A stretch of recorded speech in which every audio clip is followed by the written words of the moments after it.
Hey babes, Maria here and welcome to Mariathon Day 4. So I just wanted to do a little cute sit down chit chat video today, specifically talking about having crushes and maladaptive daydreaming.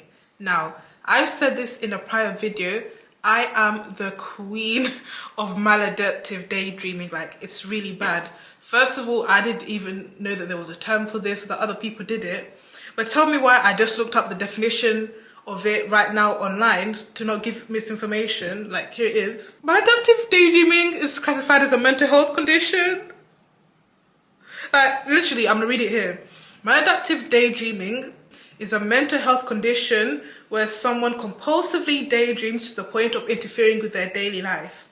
It's characterized by intense and distracting daydreams that can replace real-life interaction.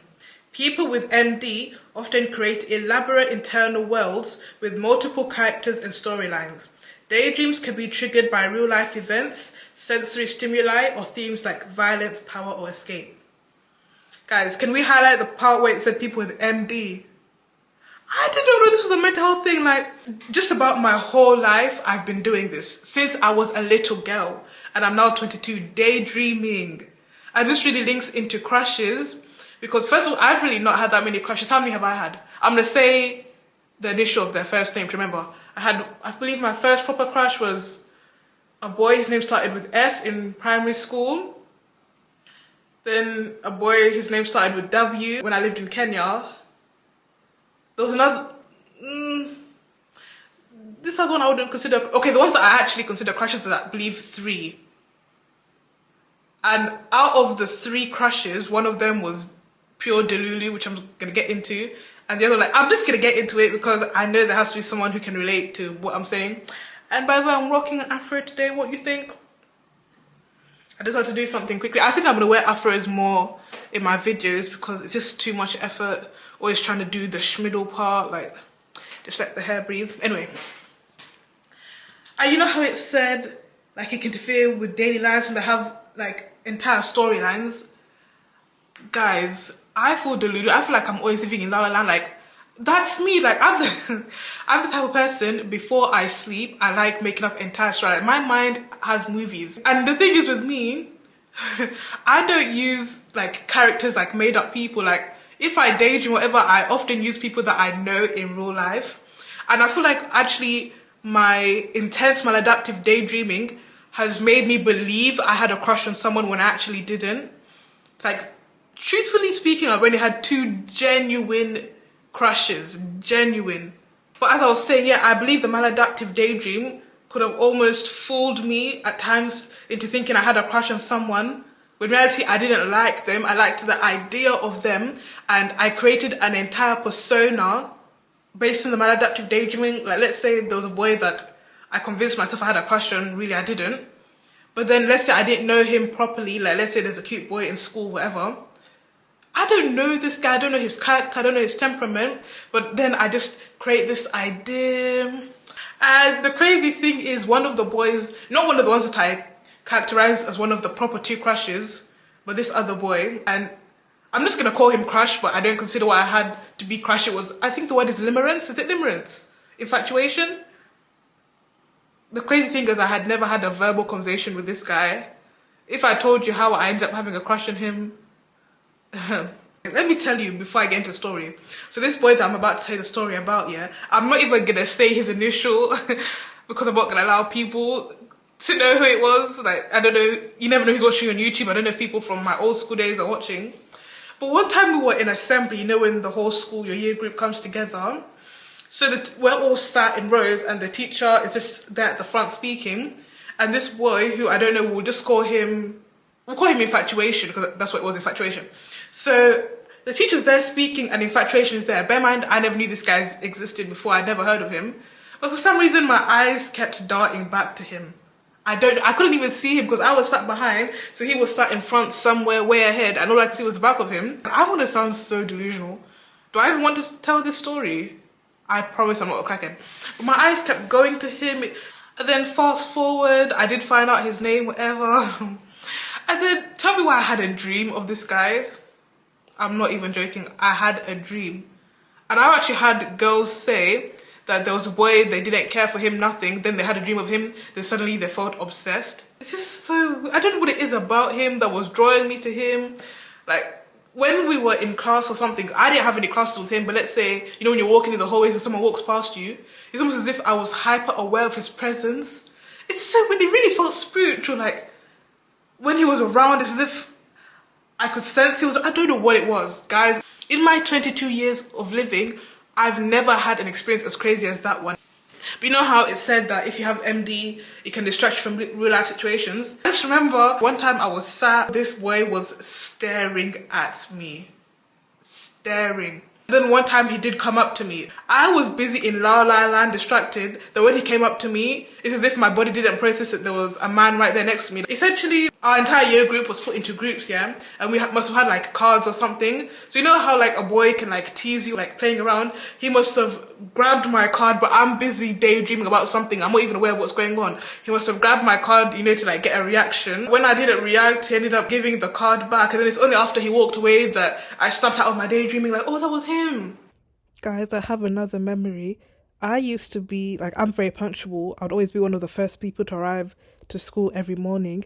And there was one particular seat I would always sit at every single morning without fail. So tell me why one time I went into school as usual and this boy, he was sat in the exact seat I usually sit at.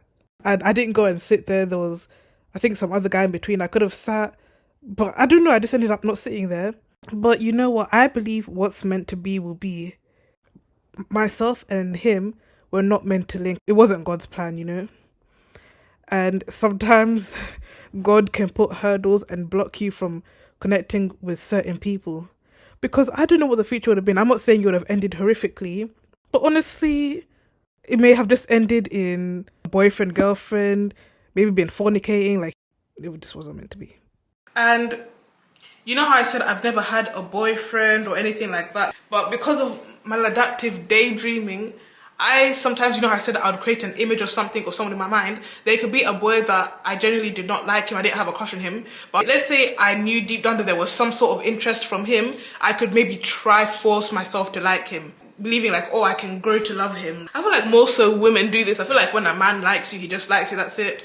But sometimes as women, we may settle and be like, oh, he's good enough, maybe not even attracted to him, and say, oh, but he has a nice character. If I'm to be completely open, daddy issues could link to it. You know, like sometimes not having a male figure there, so maybe some women can relate. So that love you didn't get from your father can go out and try seeking it from men. Do you get it? I've opened up about this before. There could be a man, like I'm not even attracted to him, I don't see him in that way, but if he shows any hint of interest, that's when my mind can now begin daydreaming. I can create entire scenarios and it feels like real life. It can be a gift in that I believe, you know, God is the creator, he gives us a creative mind, etc. But I feel like sometimes we can take our gifts and pervert them. So I could use this gift to write books and do all kinds of things, but instead I'm using it to obsess and be in La La Land. And sometimes I don't even want to sleep. If I haven't done my maladaptive daydreaming, I can do it the whole day.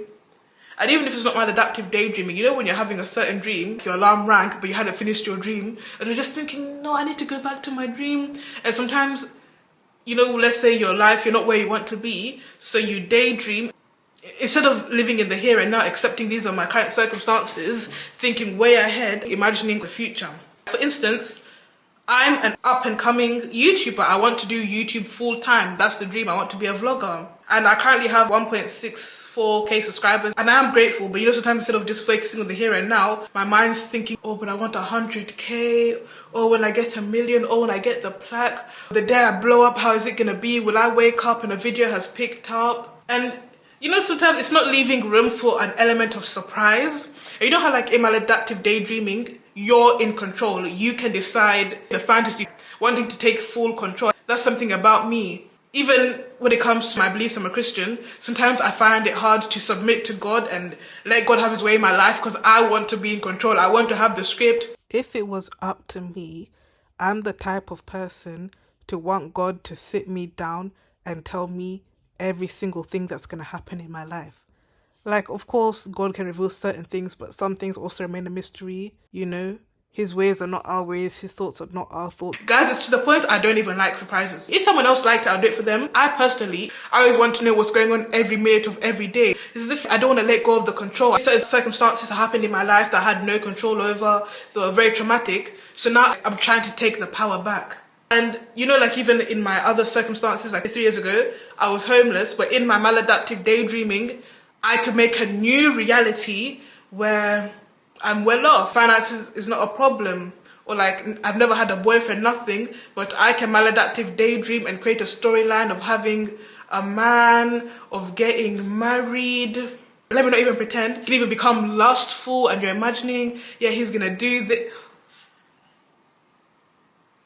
Yeah, let me just stop there. I've been very open on this channel, but sometimes I feel like holding back on sharing certain things because you know how I mentioned God a lot, I say the name Jesus, and I feel like when you do that, you're put into a certain category and you're meant to be this perfect saint. And I have experienced it myself. I know there are people with church hurt and they've met maybe very judgmental Christians. I used to be that, let me not even lie. When I first came to Christ, I was a baby Christian. I was very legalistic, very rigid, but obviously I've unlearned that. It's about relationship with God, not religion, but it's like, I feel like sometimes you have to keep up this image. And I've always said I don't fit in. I've never fit in. There's no group that I fit into. Even in church, I never fit in. Like, that's why it's important you have your own personal relationship with God. You know, even in these churches, there can be these cliques. I don't. I'm just me. I'm a floater. I can hang out with different people, but I would never have like a permanent clique. Like, I can't even do a friendship group ever again. I'd prefer to just have my own individual friendships with people. But yeah, back to the crushes. There was one time, you know how I said maladaptive daydream could give me a crush? There was this one boy, his initial started with R. He wasn't one of my proper crushes.